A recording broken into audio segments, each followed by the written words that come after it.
Good evening. Good evening. There we go.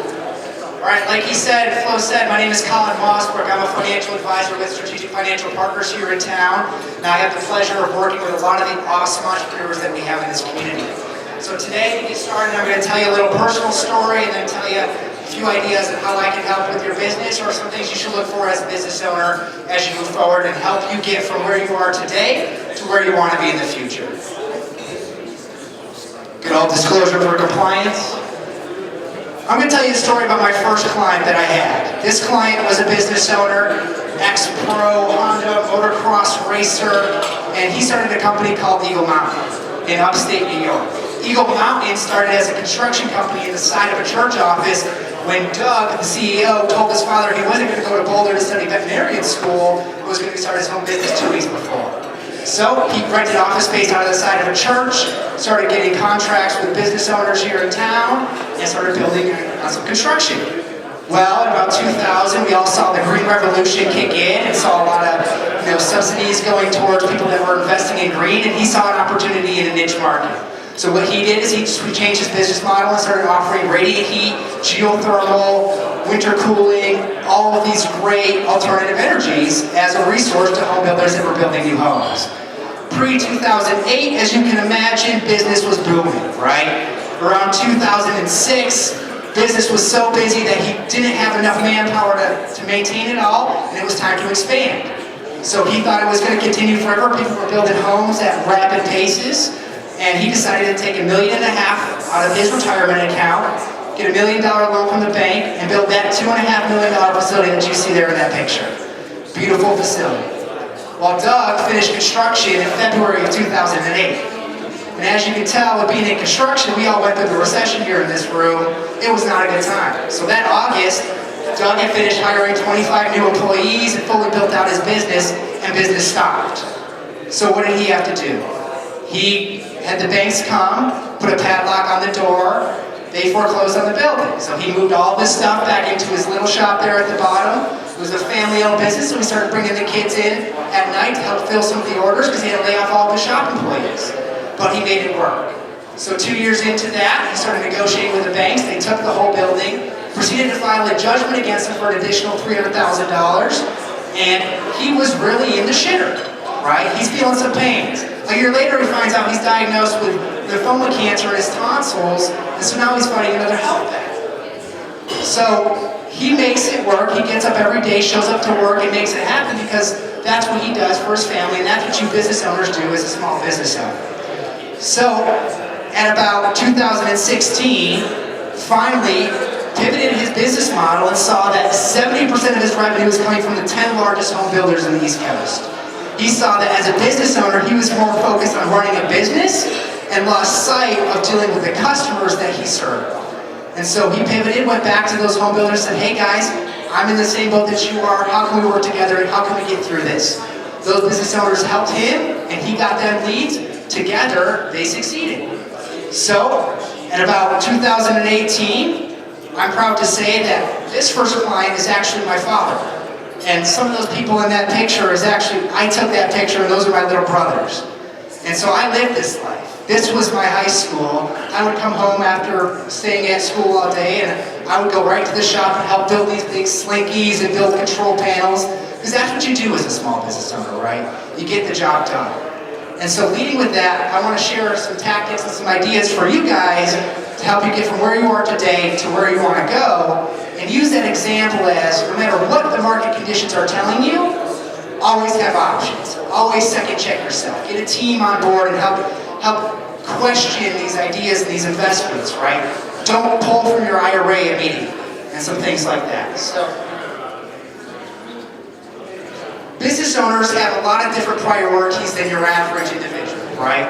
They have the needs of the business that they have to prioritize and they have the needs of their family. And it gets challenging to balance both of those things.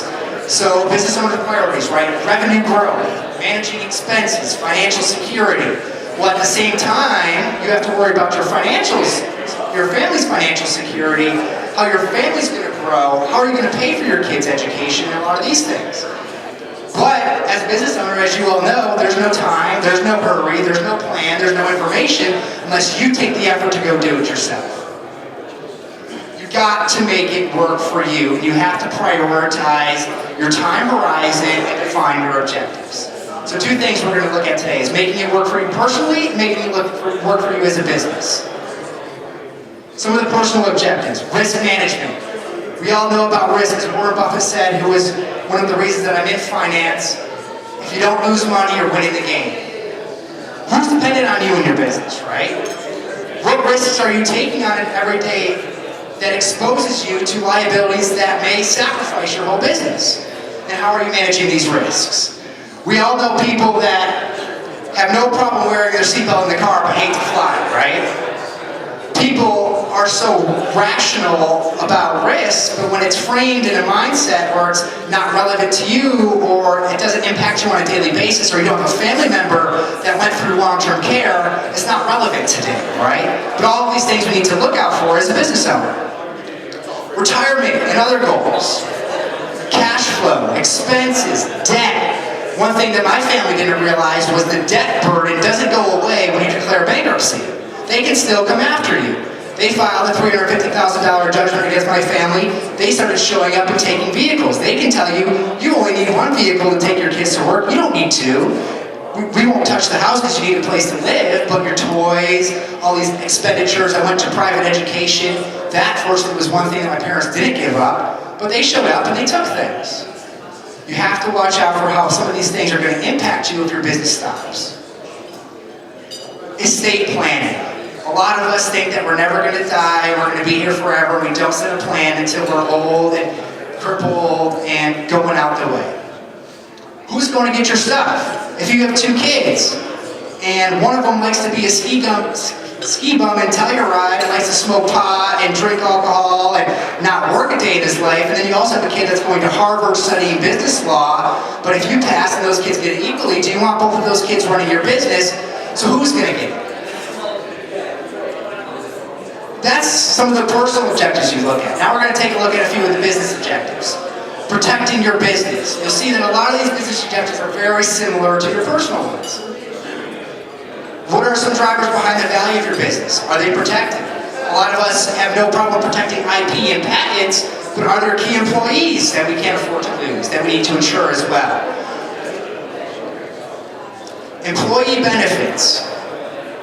Do your employees really appreciate the value of the benefits that you give to them? A lot of the time, business owners provide them as a cost of doing business, but the employees don't actually understand the real benefit that they get. Half the time of the clients I work with, half of the employees aren't even enrolled in the majority of their benefits. So are the benefits that you are providing as a competitive advantages to attract that talent? Are they really doing what you hope to achieve that they do?